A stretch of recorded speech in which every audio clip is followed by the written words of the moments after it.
The smell hit Travis Reed first. Rotting metal mixed with something sharp and chemical that burned his nostrils. He pushed through the crowd of merchants and smugglers in the lower deck of Crimson Ring Station, searching for a fuel converter that wouldn't drain his last credits. His cargo hauler needed repairs, or he would be stranded in this lawless corner of space forever. Someone bumped into him hard. Travis turned to complain, but the alien was already gone, vanishing into the maze of stalls selling everything from stolen tech to questionable food. He rubbed his shoulder and kept walking. 3 years of hauling supplies between colony worlds had taught him to mind his own business in places like this. Then he heard the screaming. It came from a side passage Travis had never noticed before. Most people walked past without looking. A few glanced nervously and hurried away. Travis knew he should do the same. Nothing good came from curiosity on Crimson Ring, but the sound was wrong. Not anger or pain from a bar fight. This was terror mixed with something else. Desperation, maybe. He followed the noise down a narrow corridor that smelled even worse than the main market.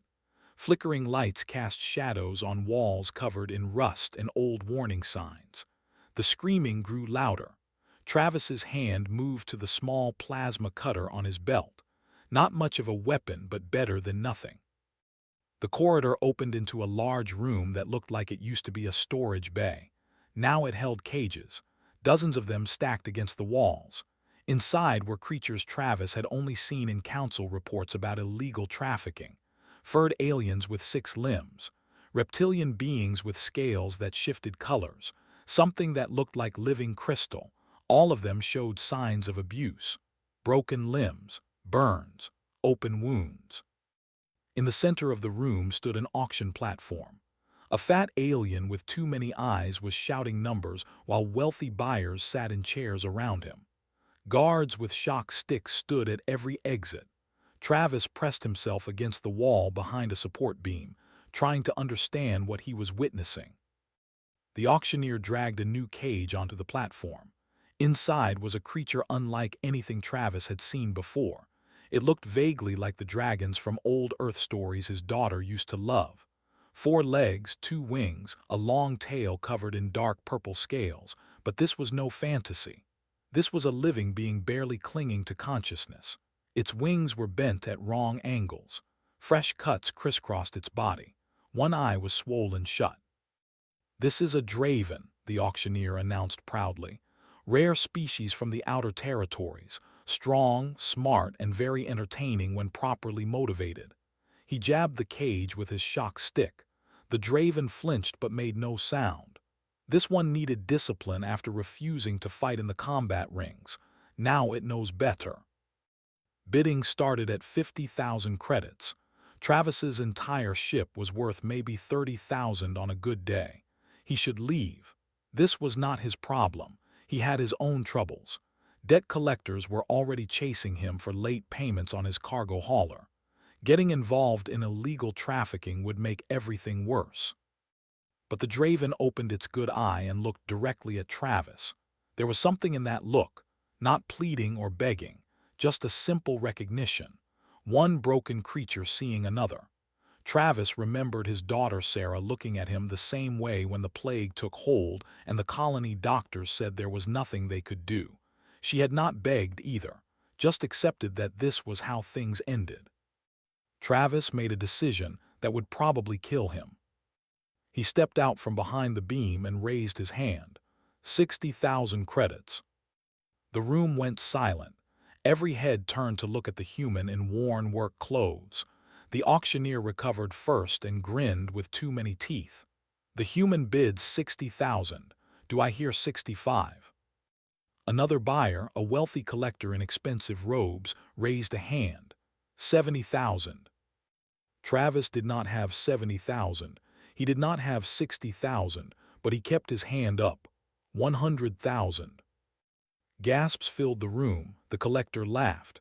"You cannot possibly have that much, human. This is a waste of time." The auctioneer looked interested now. "Can you prove you have funds?" Travis walked to the platform slowly, aware of every guard watching him. He pulled out his data pad and showed the auctioneer his ship registration. "I will put up my cargo hauler as collateral. Plus, I can get a loan from the station banker for the rest. Give me 10 minutes." It was insane, completely insane. But the auctioneer saw an opportunity to squeeze more money from the deal and nodded. 10 minutes. If you return with verified funds, the Draven is yours." Travis ran through the corridors to the banking office. The loan officer was a cold-eyed alien who barely looked up when Travis explained what he needed.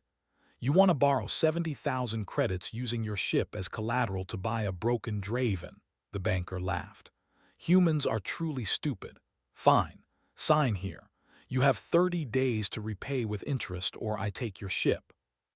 Travis signed without reading the terms. 8 minutes later, he returned to the auction room with verified funds. The other bidders had lost interest. Who competed with someone willing to destroy themselves financially? The auctioneer happily transferred ownership and guards unlocked the cage. Travis approached slowly. The Draven watched him with suspicion and hatred. When he reached out, it lunged weakly, trying to bite despite broken teeth. Travis sat down at the cage entrance and set his medical kit on the ground between them. "I am not going to hurt you," he said quietly. "Take your time."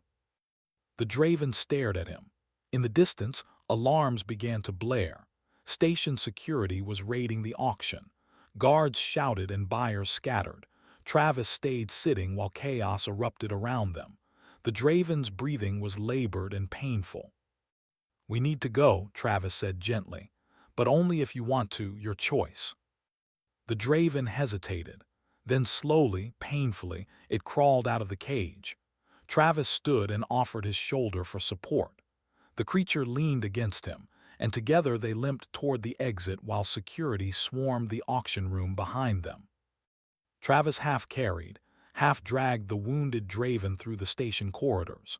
Security officers ran past them toward the auction room, too focused on the raid to notice one human helping an injured alien. Sweat dripped down Travis's face. The Draven was heavier than it looked, and every few steps it stumbled. "Almost there," Travis whispered. "My ship is in docking bay 12, just a little further." The Draven made a sound like grinding metal. Travis realized it was trying to speak. "Why?" it rasped in broken English. "Kill me now or I kill you later." "Neither option sounds good," Travis replied, adjusting his grip. "How about we try something different?" They reached docking bay 12 without being stopped. Travis's cargo hauler, the Wandering Bell, sat between two larger vessels. It was not impressive. 30 years old with patches on the hull and engines that rattled when pushed too hard. But it was home. The only home Travis had left after losing everything else. He helped the Draven up the loading ramp. The creature collapsed immediately on the cargo bay floor, breathing hard. Travis sealed the bay door and rushed to the cockpit. His fingers flew over controls, requesting departure clearance. The station would deny it if they knew what he was carrying. The communication panel lit up. "Wandering Bell, this is station control. State your cargo and destination." Travis kept his voice steady. "Standard supply run to the mining colonies in Sector 7. Cargo is machine parts and medical supplies." A pause. Travis held his breath. Then the response came. "Clearance granted. Safe travels, Wandering Bell." The ship lifted off and glided through the exit tunnel into open space. As soon as they cleared the station's gravity field, Travis engaged the engines and jumped to hyperspace. Only then did he let himself relax slightly. They were safe for now. He set the autopilot and hurried back to the cargo bay. The Draven had not moved from where it fell. Blood pooled beneath its torn wings. Travis grabbed his medical kit and knelt beside the creature. Up close, the injuries looked even worse. Burns crisscrossed the scales in deliberate patterns. Someone had tortured this being slowly and carefully. "I need to treat these wounds," Travis said. "It will hurt, but infection will kill you if I don't." The Draven's good eye fixed on him. "You own me now. Do what you want." "I don't own you. Nobody owns you anymore. Travis opened the kit and pulled out antiseptic spray. You can leave whenever you want, but first let me help you heal. He started cleaning the burns. The Draven flinched but did not pull away.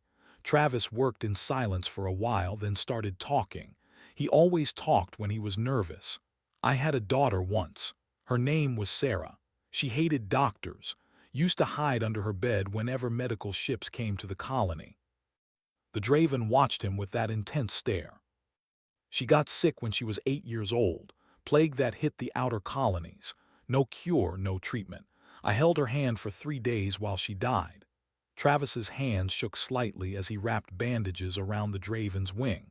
I was a surveyor back then, mapped new worlds for the colonies. After Sarah died, I could not do it anymore.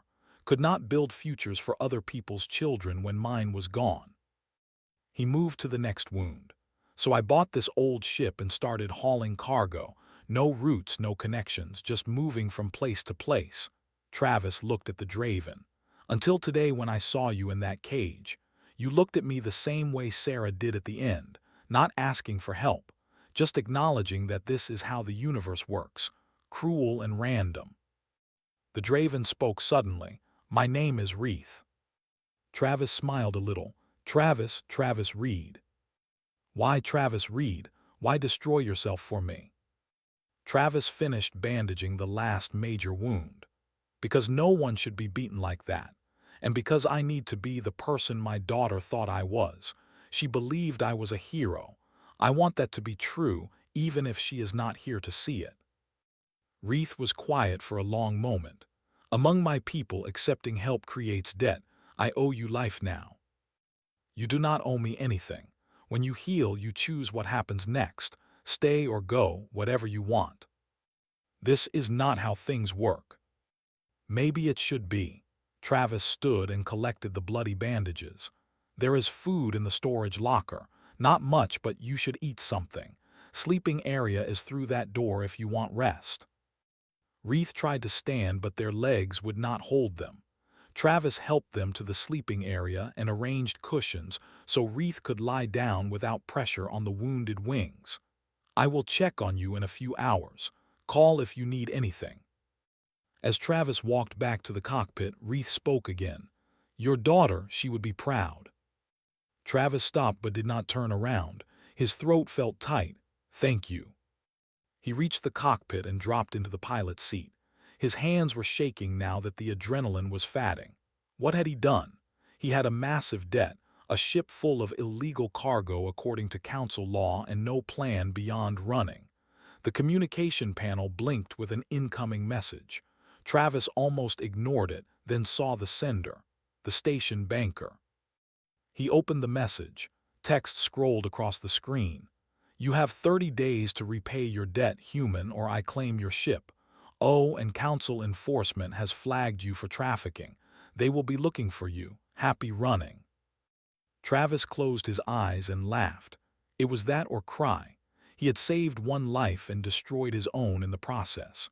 Sarah would have probably told him he was an idiot, but she also would have done the same thing. Behind him, he heard Wreath moving around in the sleeping area. For the first time in 3 years, the wandering bell did not feel completely empty. That had to count for something. 3 days passed in hyperspace. Travis maintained his usual routine, trying to pretend everything was normal. Cook meals, check engine performance, plot new routes avoiding council patrol zones. The difference was Wreath watching his every move from the cargo bay doorway. The Draven refused to stay in the sleeping area. Despite injuries that should have kept them immobile for weeks, Wreath dragged themselves to the cockpit entrance each morning and observed Travis work. They never spoke unless Travis asked a direct question. Even then, answers were short and cautious. Travis understood. Trust took time, especially for someone who had been hurt as badly as Wreath. So he kept talking, filling the silence with stories about colonies he had visited, cargo he had hauled, and mistakes he had made. Wreath listened to everything with those intense eyes that seemed to look straight through him. On the 4th day, Travis was preparing dinner when Reith finally spoke without being prompted. "What are you making?" Travis looked up from the protein synthesizer. "Stew. Well, something that tastes almost like stew. Vegetables are expensive in space, so it is mostly protein paste with flavor packets." He stirred the pot. "Not as good as real food, but it keeps you alive." Reith moved closer, their healing wings folded carefully against their back. "Among my people, sharing food means trust. It means you believe the other person will not poison you." "I definitely will not poison you, though the taste might make you wish I had." Travis ladled stew into 2 bowls. He offered one to Reith. "It is safe. I eat this garbage every day."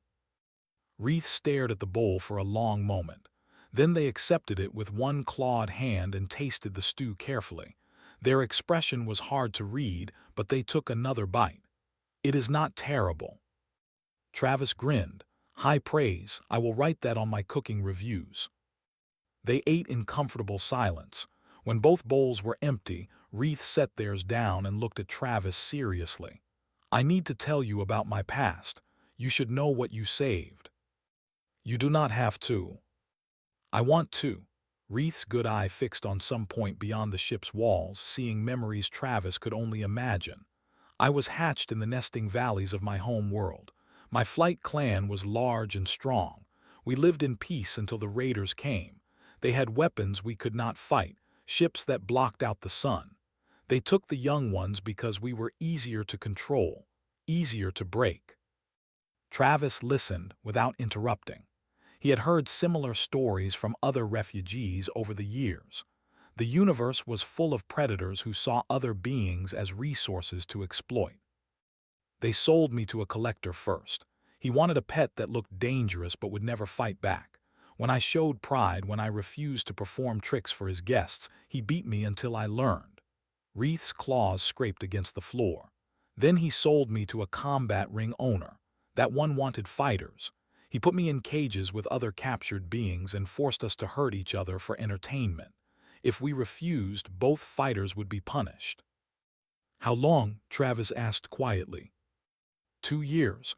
2 years of cages and chains and shock sticks. I fought when they demanded it. I killed when they demanded it.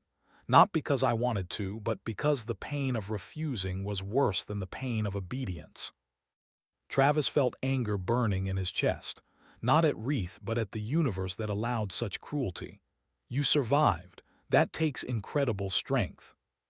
"Survival is not strength, it is just continuation." Reith looked at Travis again. "Until you did something no one had done before. You offered choice. You said I could leave. I did not understand. I still do not understand." Travis set his bowl down and leaned forward. "My daughter Sarah used to ask me why people hurt each other. I never had a good answer. The best I could tell her was that some people see others as things instead of individuals. They forget that every being has thoughts and feelings and dreams." He continued, "When I saw you in that cage, I did not see a draven. I saw a person who had been treated like an object. I could not walk away from that. I had already walked away from too much in my life." Reith was silent for several minutes. When they spoke again, their voice was different, softer. "What you did was not mercy. Mercy is choosing not to harm. What you did was recognition. You saw me as real. You are real." "Many beings saw me over 2 years. Guards, buyers, audience members. They all looked at me, but only you saw me." Reith stood carefully, testing their healing legs. "Among Draven, there is a concept called chosen clan. When someone outside your blood proves loyalty through action, they become family. You risked everything for me. That is clan behavior." Travis felt something warm in his chest. Hope maybe, or purpose, things he had not felt in years. "I would be honored to be your clan." Reith dipped their head in what might have been a bow. "My wings are your wings. My fire is your shield. This is the old way of my people, a vow." Before Travis could respond, the ship's alarm system screamed. Red lights flooded the cockpit. Travis jumped up and checked the sensors. His blood went cold. 3 ships had dropped out of hyperspace directly behind them. military-grade vessels moving fast. The communication panel crackled to life. Human Travis Reed. This is Bounty Hunter Captain Pierce. You are harboring illegal contraband. Surrender the Draven and pay your debt, or we take your ship and leave you floating in space. Reeth moved to Travis's side, their healing wings spreading slightly. What do we do? Travis looked at the incoming ships on his display. Then he looked at Reeth, his daughter, no, his chosen clan. He smiled grimly and pushed the throttle forward. We run, hold on. The Wandering Bell lurched forward as Travis dove toward a nearby asteroid field. Behind them, the bounty hunter ships gave chase. Asteroids spun past the cockpit window like deadly dancers. Travis gripped the controls tight, weaving between rocks the size of buildings, while the bounty hunters fired weapons behind them. The Wandering Bell shook with each near miss. Warning lights lit up across every console. Shields at 40%, Travis shouted over the alarm noise. These guys are not playing around. Reeth stood beside him, claws gripping the co-pilot seat to stay balanced. Their eyes tracked the asteroids with predatory focus. Left. Large rock at your 9 position. Use it for cover. Travis jerked the controls left. The ship barely squeezed behind a massive asteroid. An explosion lit up the rock's surface where a missile struck. Debris pelted their hull. Travis checked his weapons display. 2 old mining lasers and a cargo tether. Against 3 military ships, they might as well throw rocks. How long can we hide in here? Reeth asked. Not long. Eventually they will box us in or we will hit something. Travis spotted a cluster of smaller asteroids ahead, unless we make them work for it. He gunned the engine straight toward the cluster. Reeth made a sound that might have been alarm or excitement. The bounty hunter ships followed, spreading out to flank them. Travis pushed the Wandering Bell to maximum speed. The old engine screamed in protest. Travis, there is a gap ahead, 50 meters wide, we can fit. I see it. Travis aimed for the narrow space between 2 massive asteroids, 20 meters, 10. The ship scraped through with centimeters to spare. Behind them, one bounty hunter was not as lucky. It clipped the asteroid and spun out of control, crashing into a smaller rock. The ship exploded in a bright flash. 2 left, Reeth observed, but they are still faster than us. Travis knew it was true. The Wandering Bell was built for cargo, not combat. Even with his best piloting, the hunters would eventually catch them. He needed an advantage, something unexpected. His eyes fell on the navigation display showing a gas giant nearby. An idea formed. A terrible idea, but terrible was better than nothing. Hold on to something, Travis warned. This is going to be rough.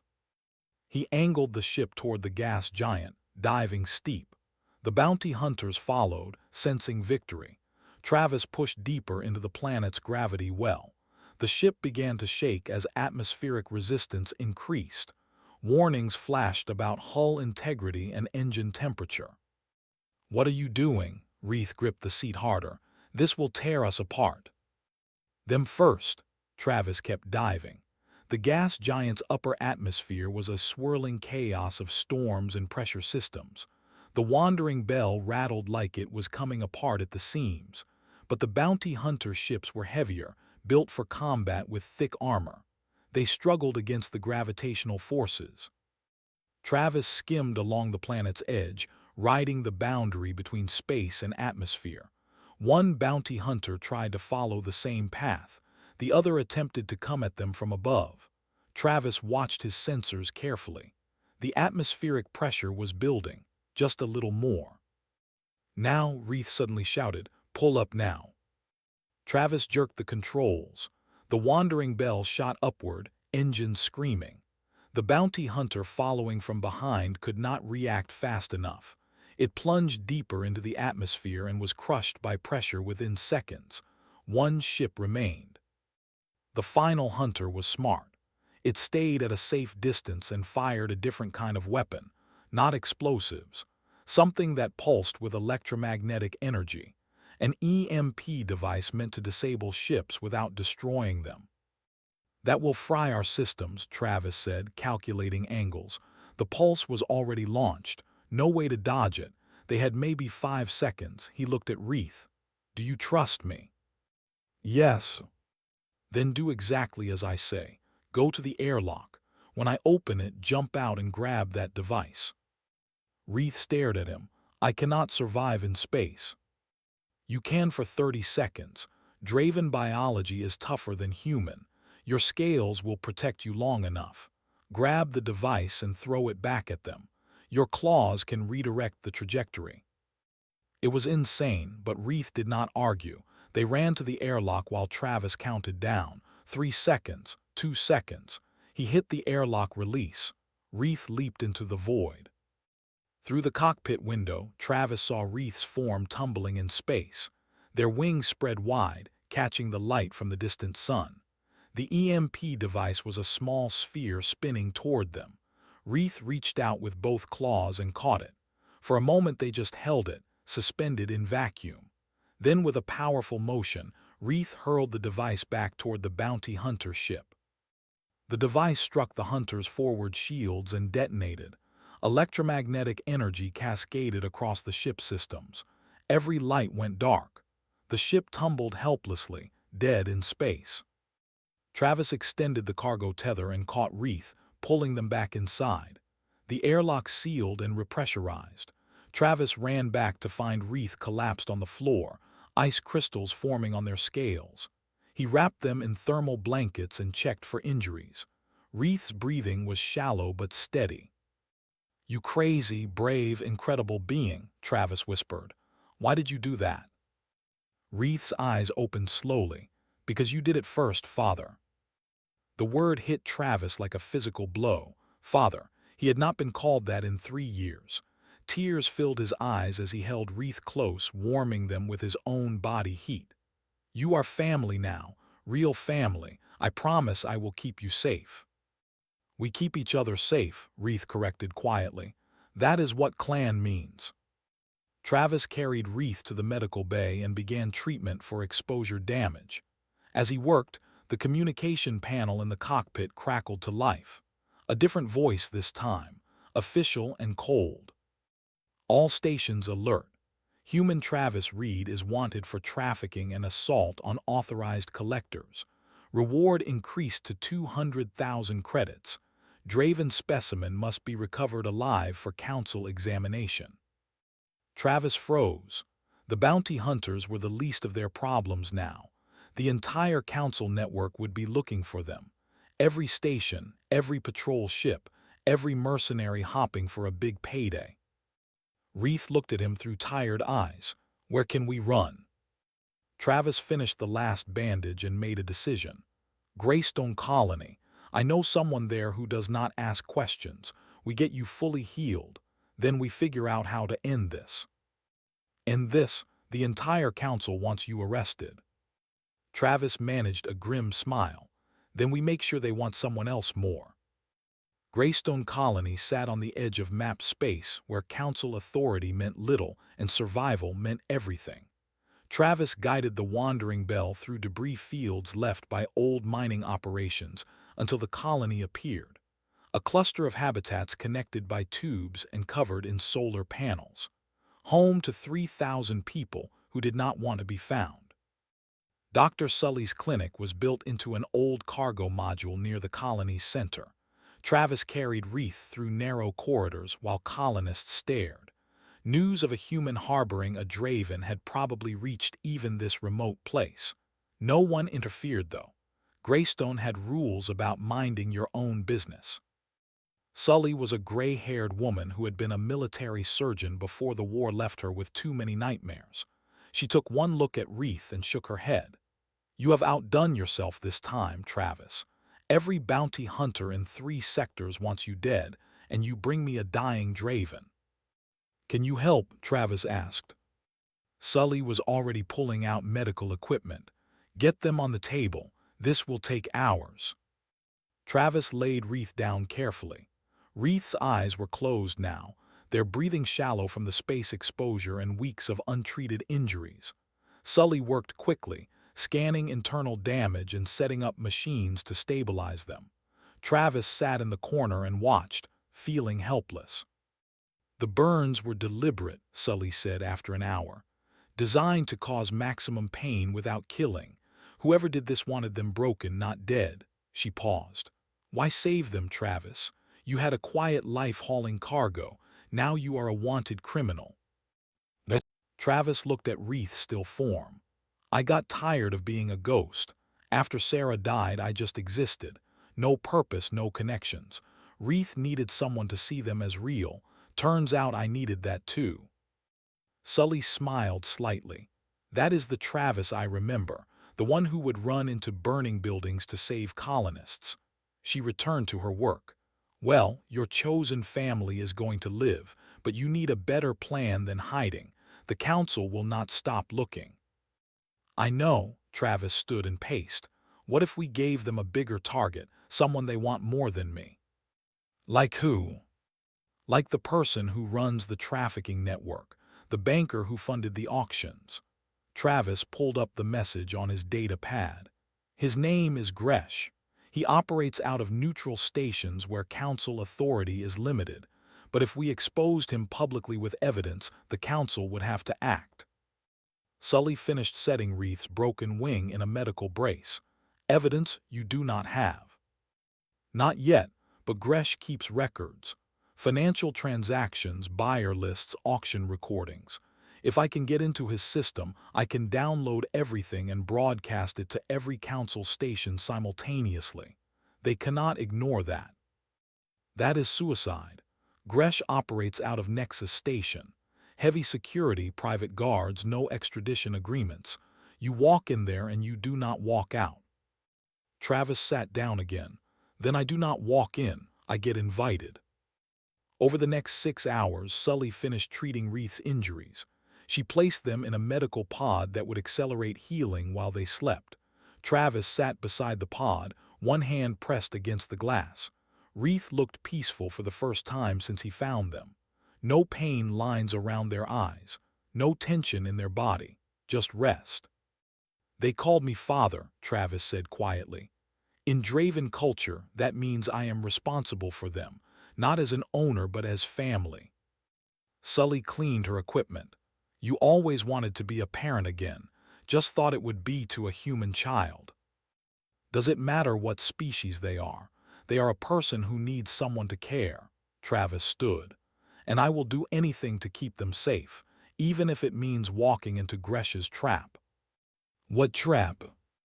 I am going to send Gresh a message. Tell him I want to negotiate. He thinks I am desperate and stupid. He will arrange a meeting at Nexus Station in a public place to humiliate me. While he gloats, Wreath will break into his data core from below and steal everything. Sully raised an eyebrow. That requires Wreath to be healed and willing to risk their life. As if summoned by their name, Wreath stirred in the medical pod. Their eyes opened and focused on Travis. The pod hissed as it released, allowing Wreath to sit up slowly. They looked at their bandaged wings and flexed carefully. How long was I in there? 6 hours, Sully answered. You need at least 2 more days of treatment. I heard your plan, Wreath said, looking at Travis. I will do it. I will break into Gresh's systems while you distract him. You need to heal first. I am healed enough. Wreath stood, testing their weight on all 4 legs. The movement was stiff but functional. You saved me because you could not walk away from cruelty. Now I cannot walk away from this. Gresh hurt me. He hurt countless others. He needs to be stopped. Travis wanted to argue but recognized the determination in Wreath's eyes. It was the same look Sarah had when she decided something was important. 2 days then. We rest, we plan, and we do this properly. Sully shook her head. You are both insane. I will prepare documents in case you need emergency medical transport. She looked at Travis seriously. That girl of yours would be proud. Sarah always said you were a hero even when you did not believe it. Travis's throat felt tight. I hope so. The next 2 days passed in careful preparation. Wreath's healing accelerated beyond what Sully expected. Draven biology was remarkably resilient when given proper treatment. Travis worked with colonists who owed him favors, gathering equipment for the mission. Data slicers, communication scramblers, forged credentials. On the morning of departure, Wreath stood at full height for the first time since Travis found them. Their scales gleamed purple and black. Their wings, though still scarred, spread wide and strong. They looked like the warrior they had been before capture. "Ready?" Travis asked. Wreath dipped their head in the Draven gesture of respect. "With you, Father, I am always ready." They boarded the Wandering Bell together and set course for Nexus Station, where everything would end one way or another. Nexus Station hung in space like a steel flower, 5 arms extending from a central hub. Each arm housed different businesses: legal trading on the upper levels, questionable deals in the middle, outright criminal activity at the bottom where even council observers did not venture. Travis docked the Wandering Bell at a public berth and tried to look confident. The meeting hall was on the 3rd level, a large open space where merchants conducted negotiations under the watchful eyes of neutral moderators. Gresh had chosen it specifically: public enough to avoid assassination attempts, private enough for quiet deals. Travis walked through the crowd of traders and mercenaries, aware that dozens of eyes tracked his movement. Gresh sat at a table surrounded by 4 heavily armed guards. The reptilian alien smiled with too many teeth when Travis approached. "The famous human who values broken property over his own survival. Please sit. Let us discuss your debt." Travis sat across from Gresh, keeping his hands visible. "I want to negotiate terms. The Draven is worth more than 100,000 credits. Full ownership transfer cancels my debt and you profit from resale." Gresh laughed.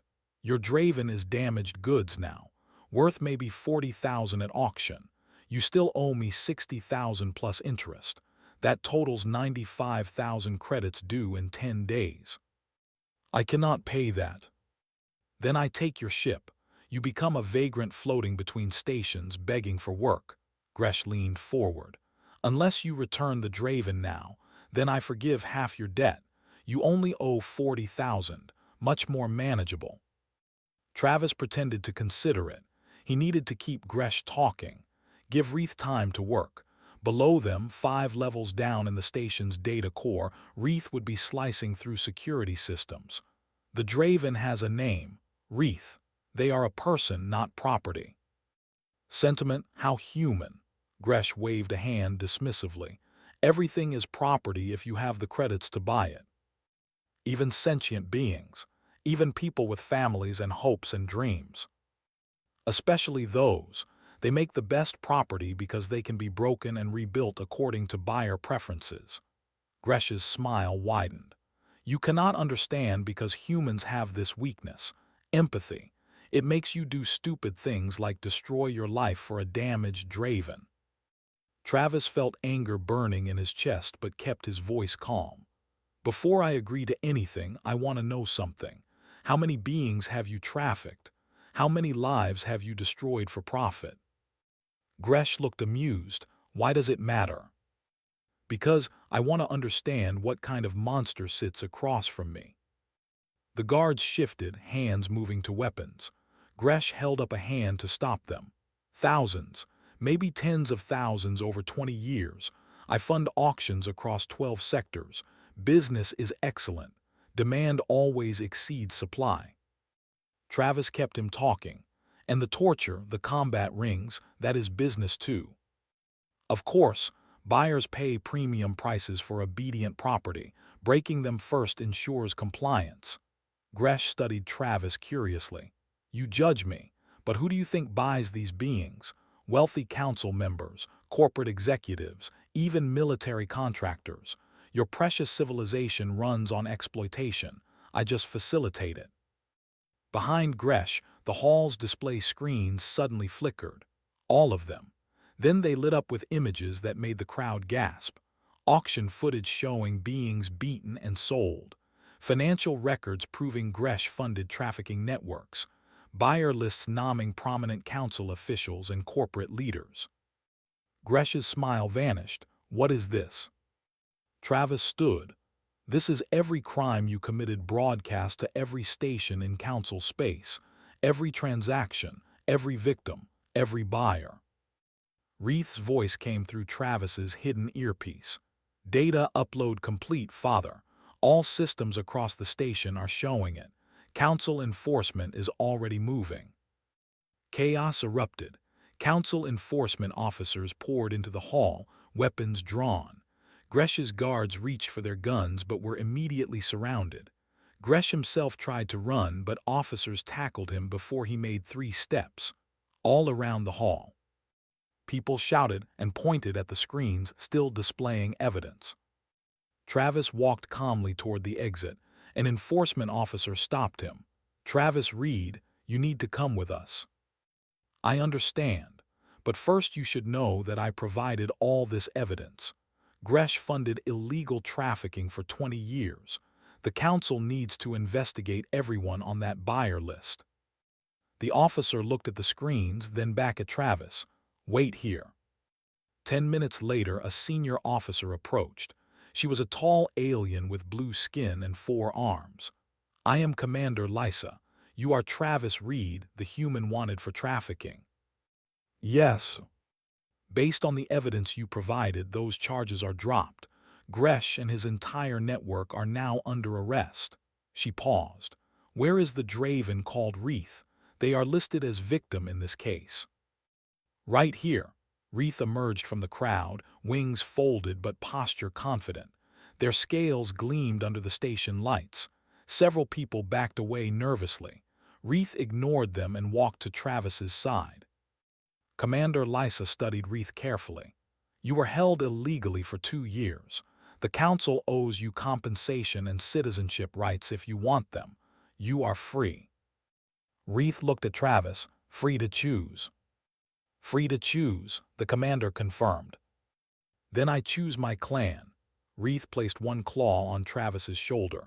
This human showed me what freedom truly means. Not absence of chains, but presence of choice. I choose him as my family, my father. Travis felt tears in his eyes. He reached up and covered Reith's claw with his hand. And I choose you, my child, my clan. Commander Lysa smiled slightly. Very well. Both of you are cleared of all charges. In fact, there is a substantial reward for exposing Gresh's network, enough to cover your debts and then some.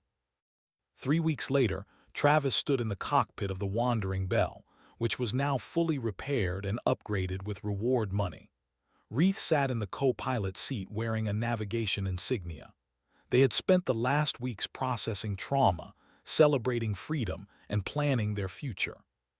Where to? Reith asked. Travis looked at his chosen child. Reith's scales had healed completely. Their wings were strong. Their eyes held no more fear, only trust and hope.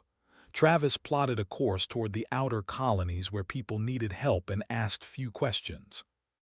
Wherever we want, we are free together. Reith performed a traditional Draven ritual, breathing a small controlled flame onto a metal plate and etching both their names side by side. Eternal clan bond. In fire and choice, we are family. Travis watched the names burn into metal. Travis Reed and Reith. Not connected by blood but by something stronger, by choice, by compassion, by the simple truth that family means protecting those you love and being protected in return.